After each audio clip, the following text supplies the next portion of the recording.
Now I am going to start my session. Dear friends, आज इस video lesson में मैं आपको वॉइस पढ़ाऊंगा। इसके पहले के वीडियो लेसन में मैंने सिंथेसिस पढ़ाया था। उसके पहले जो है टेंस टोटली पढ़ाया मैंने। आज जो है इस वीडियो लेसन में आपको वॉइस पढ़ाऊंगा। वॉइस के बारे में डिटेल आपको समझाऊंगा और डिटेल पूरी तरह से आपको समझाऊंगा ताकि आपको जो है ये लेसन अच्छी तरह से समझ में आ जाए। तो आइए चलते हैं और शुरू करते हैं। Let's start. देखते हैं हम लोग वॉइस। वॉइस का मतलब हो गया watch.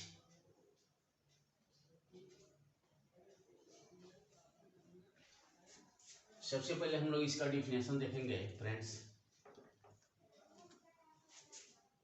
Voice is that form of a verb. Voice is that form of a verb which determines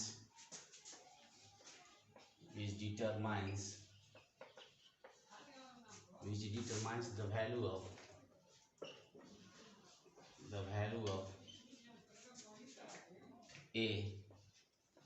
subject या object in the sentence.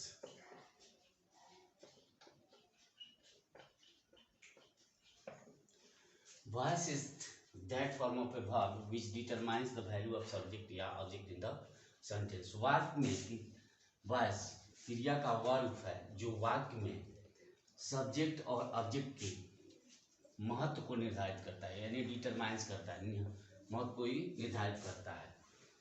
वाक्य में सब्जेक्ट और ऑब्जेक्ट की महत्ता को, दैट मीन्स वैल्यू को निर्धारित करता है।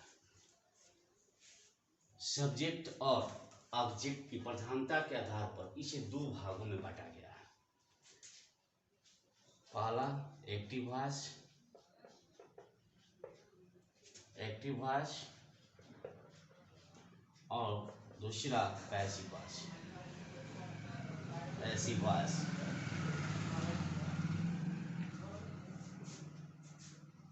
इसे दो भागों में बांटा गया है। वॉइस को दो भागों में, टू काइंड्स इसके हैं, हम लोग दे सकते हैं, active voice, passive voice.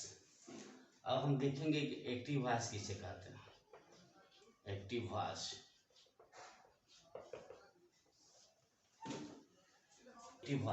the sentence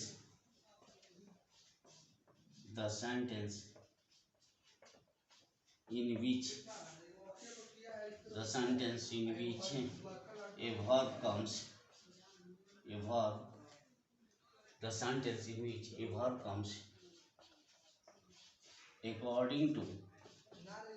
according to subject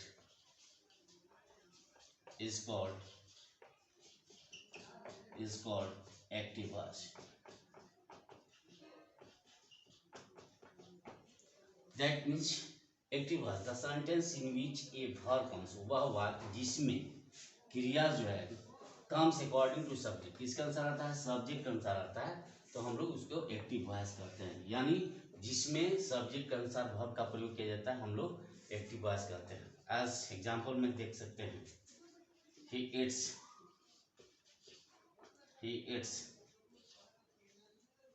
eats a mango।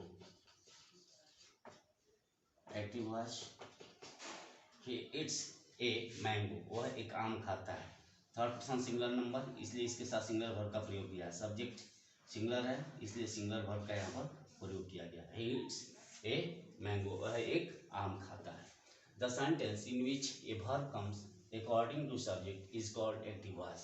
यानी वह वाक्य जिसमें सब्जेक्ट अनुसार वर्ब का प्रयोग किया जाए उसको हम लोग एक्टिव वॉइस कहते हैं। ओके फ्रेंड्स, हम लोग सेकंड नंबर देखते हैं, passive voice.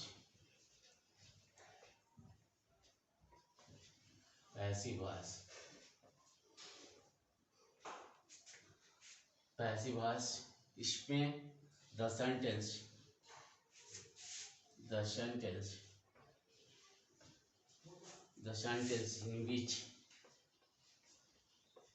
in which a verb comes according to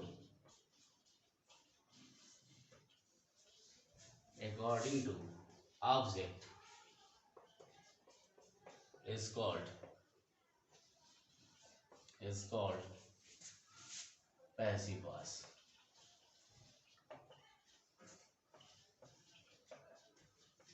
The sentence in which a verb comes according to object is called passive voice. यानी वैसा वाक्य जिसमें verb का प्रयोग ऑब्जेक्ट के अनुसार होता हो उसे हम लोग पैसिव वॉइस कहते हैं. ओके, एग्जाम्पल हम लोग देख सकते हैं. ए mango is eaten by me.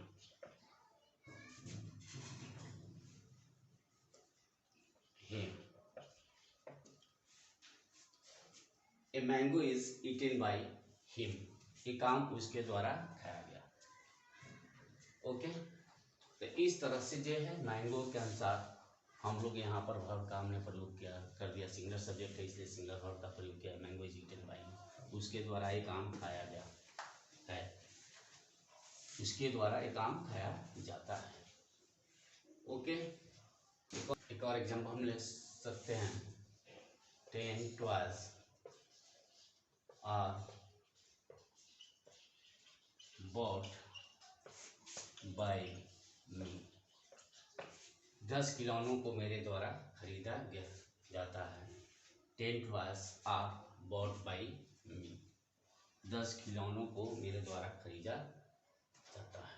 ठीक है, तो इस तरह हम पैसिव वॉइस का जो है हम डिफिनेशन दे सकते हैं. ठीक है, सबसे पहले कुछ नोट की बातें हैं. वॉइस बनाने में सब्जेक्ट वर्ब ऑब्जेक्ट इन तीनों का रहना जो है जरूरी है. That means first subject verb और ऑब्जेक्ट इन तीनों का रहना जो है जरूरी है, तभी जाके वॉइस का निर्माण होगा. ठीक है, दूसरा नंबर में हम लोग देखेंगे सेंटेंस जो होगा. सेंटेंस असर्टिव, इंट्रोगेटिव,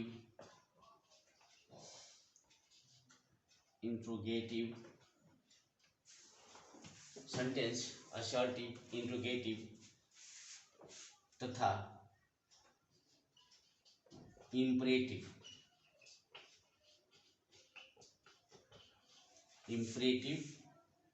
में रहता है.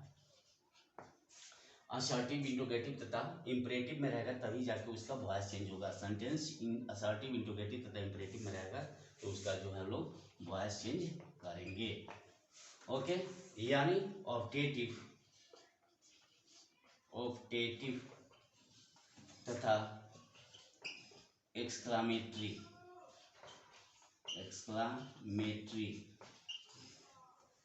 का वॉइस चेंज नहीं होता है.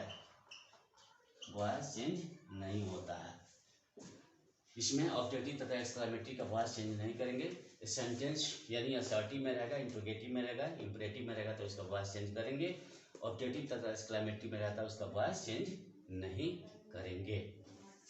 ओके, एक और इसमें है नोट में हम लोग देख सकते हैं. थर्ड नंबर में हम लोग देख सकते हैं प्रत्येक का परफेक्ट कंटिन्यूअस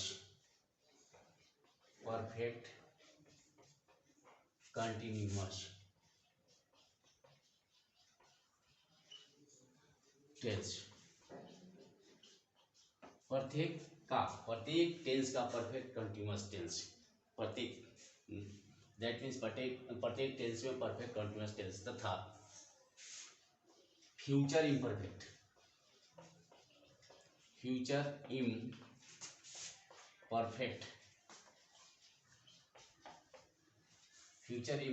टेंस का वॉइस चेंज नहीं होता है, वॉइस चेंज नहीं होता है।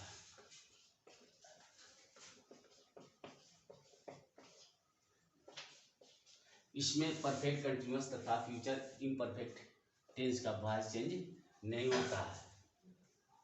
हम सिर्फ केवल हम लोग आर टेंस का वॉइस चेंज करता है, लेकिन नहीं, सबका होता है। टोटल 12 टेंस का हम लोग वॉइस चेंज करते हैं।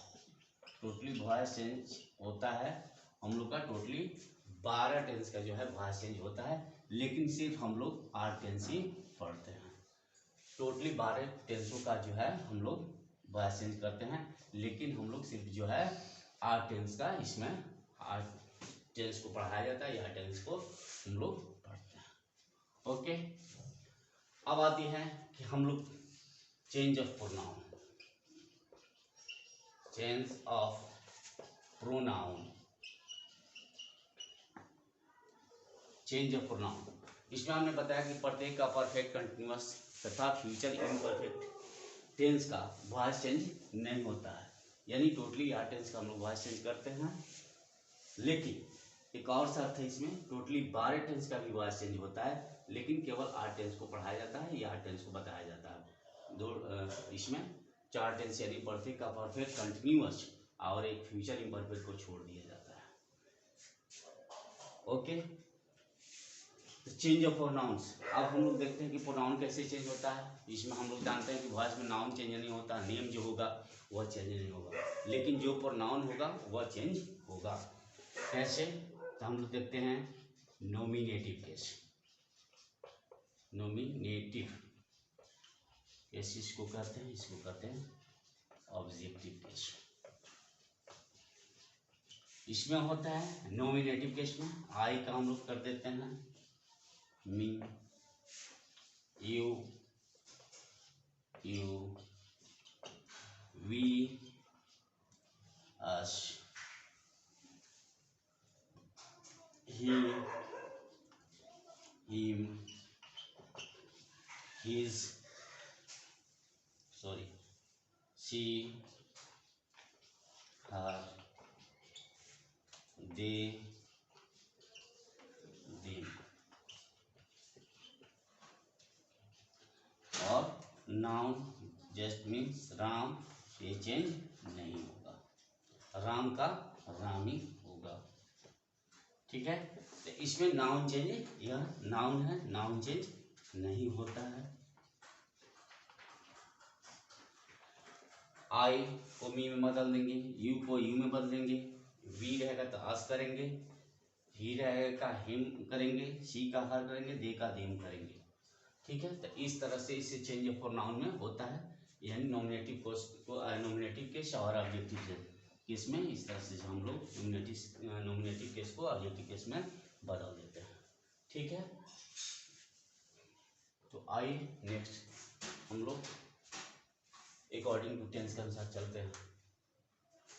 डियर फ्रेंड्स, आइए हम लोग देखते हैं अकॉर्डिंग टू टेंस के अनुसार कैसे जो है हम लोग वॉइस को चेंज करते हैं। यह बिल्कुल ही सिंपल तरीका है। यदि आप लोग इस स्ट्रक्चर को अच्छी तरह से समझ लेते हैं, then you can also make any type of voice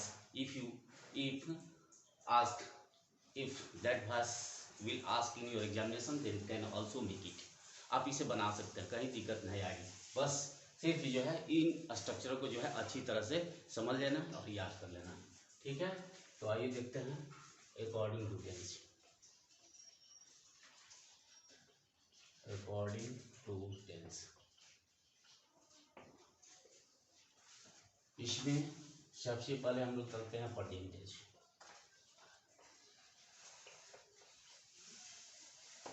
present tense में पहला होता है सिंपल, कहेंगे सिंपल प्रेजेंट टेंस या present indefinite tense. Present indefinite, present indefinite tense. इस तरह से सिंपल प्रेजेंट टेंस या present indefinite definite tense.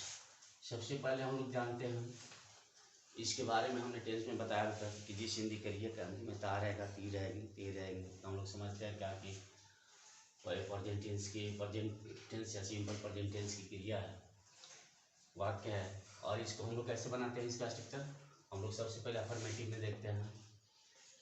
Affirmative sentence,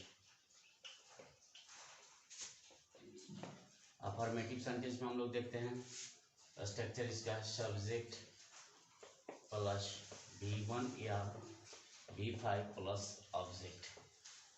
active voice इसको मान लेते हैं, एक्टिव वॉइस का स्ट्रक्चर है। अफर्मेटिव सेंटेंस में देखते हैं सब्जेक्ट प्लस V1 या V5 प्लस सब्जेक्ट, इसको एक्टिव वॉइस मान लेते हैं। इसको जब पैसिव वॉइस में हम लोग इसका जब पैसिव वॉइस में स्ट्रक्चर को चेंज करेंगे तो लिखेंगे object plus simple present tense या प्रेजेंट इंडेफिनिट टेंस में V1 या V5 के लिए हम लोग इसमें इज RM का प्रयोग करते हैं प्लस V3 का प्रयोग करते हैं। ऐसे टोटली वॉइस में हम लोग V3 का प्रयोग करके बनाएंगे। ओके, तो हम देखेंगे क्या सब्जेक्ट प्लस V1 या V5 प्लस ऑब्जेक्ट, इसको हमने क्या किया object plus is oblique plus V3 plus by plus subject को हम लोग ऑब्जेक्ट बना देते हैं। दैट मीन्स यह सब्जेक्ट जो है हमारा एक्टिव वॉइस का सब्जेक्ट पैसिव वॉइस में क्या बन जाता है, ऑब्जेक्ट बन जाता है। एक्टिव वॉइस का ऑब्जेक्ट हमारा पैसिव वॉइस में ऑब्जेक्ट सब्जेक्ट बन जाता है। ऑब्जेक्ट को यहाँ पर ला लेते हैं, यानी एक्टिव वॉइस का हमारा ऑब्जेक्ट पैसिव वॉइस का सब्जेक्ट बन जाता है। और प्रेजेंट इंडेफिनिट टेंस में हम लोग इज RM का प्रयोग करते हैं, आप plus verb 3 plus by plus subject को ऑब्जेक्ट बना देते हैं। ओके, अब आसानी से इस स्ट्रक्चर पर कोई भी सेंटेंस का हम आसानी से जो है हम पैसिव वॉइस बना सकते हैं। सिंपल सेंटेंस लेते हैं,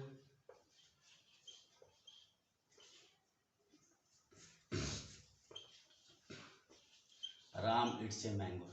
एक्टिव वॉइस जब हम पैसिव वॉइस बनाएंगे इसका तो हम लोग क्या देखेंगे, Ram it's a mango, Ram एक आम खाता है। यहाँ पर हम देखते हैं सिंगुलर सब्जेक्ट है, सिंगुलर वर्ब का प्रयोग हुआ है। ठीक है, Ram it's a mango, a mango सीधे लिखेंगे पैसिव वॉइस के। इसको जो है इसको हम लोग ऑब्जेक्ट मानेंगे, तो ऑब्जेक्ट को सब्जेक्ट के स्थान पर लाएंगे, इसके स्थान पर ए मैंगो, इस स्ट्रक्चर पर सजा देंगे हम। इस mango object plus is RM plus V3 by plus subject का ऑब्जेक्ट बना दिए हैं, तो हम इसके जगह पर लाएंगे तो क्या हो जाएगा, ए मैंगो इज अब वर्ब 3 तो ईटेन, ईट का eaten, a mango is eaten by, नाम नहीं बदलेगा राम। ऐसी बात है कि a mango is eaten by Ram, एक आम राम के द्वारा खाया जाता है। एक और एग्जांपल हम लोग ले सकते हैं, सेकेंड, my brother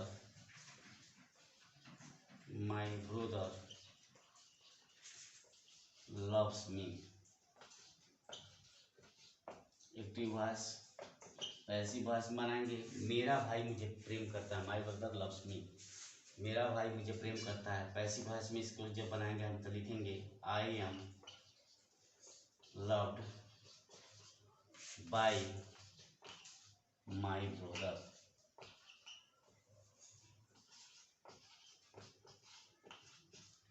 इस तरह से जो है हम इसका पैसिव वॉइस चेंज कर देंगे इस सेंटेंस के इस स्ट्रक्चर के आधार पर।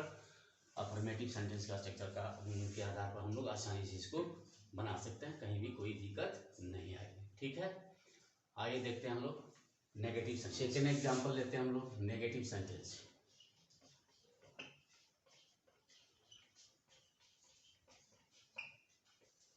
नेगेटिव सेंटेंस का स्ट्रक्चर क्या हो जाएगा, इसका subject plus do oblique plus not plus V1 plus object. Active voice object subject plus do या does plus not plus V1 plus object. Negative sentence का स्ट्रक्चर है, इसको पैसिव में जब बदलेंगे हम लोग पैसिव वॉइस का स्ट्रक्चर में बदलेंगे तो ऑब्जेक्ट प्लस डू या डज के लिए इज RM का हम लोग प्रयोग करते हैं, is obligar am plus not plus verb 3 plus by plus subject को हम लोग ऑब्जेक्ट बना देते हैं। ओके, तो इस तरह से इस स्ट्रक्चर पर हम लोग कोई भी सेंटेंस बना सकते हैं। एग्जाम्पल हम ले सकते हैं, I do not eat a mango. Active voice, I do not eat a mango, मैं एक आम नहीं खाता हूँ। पैसिव वॉइस जब बनाएंगे हम इसका लिखेंगे a mango is not eaten by me. A mango is not eaten by me, मेरे द्वारा एक आम नहीं खाया जाता है। तो डू या डज के लिए हम लोग इजरम का प्रयोग करते हैं। एक और एग्जांपल हम देख सकते हैं, Ram does not love his brother. Passive voice, active voice हो गया, Ram does not love his brother, Ram अपने भाई को प्रेम नहीं करता है। तो इसको जब हम लोग पैसिव वॉइस बनाएंगे तो सबसे पहले इसको हम लोग क्या करेंगे, इसको इस सब्जेक्ट को हम लोग सब्जेक्ट के स्थान पर लाएंगे। तो हिज ब्रदर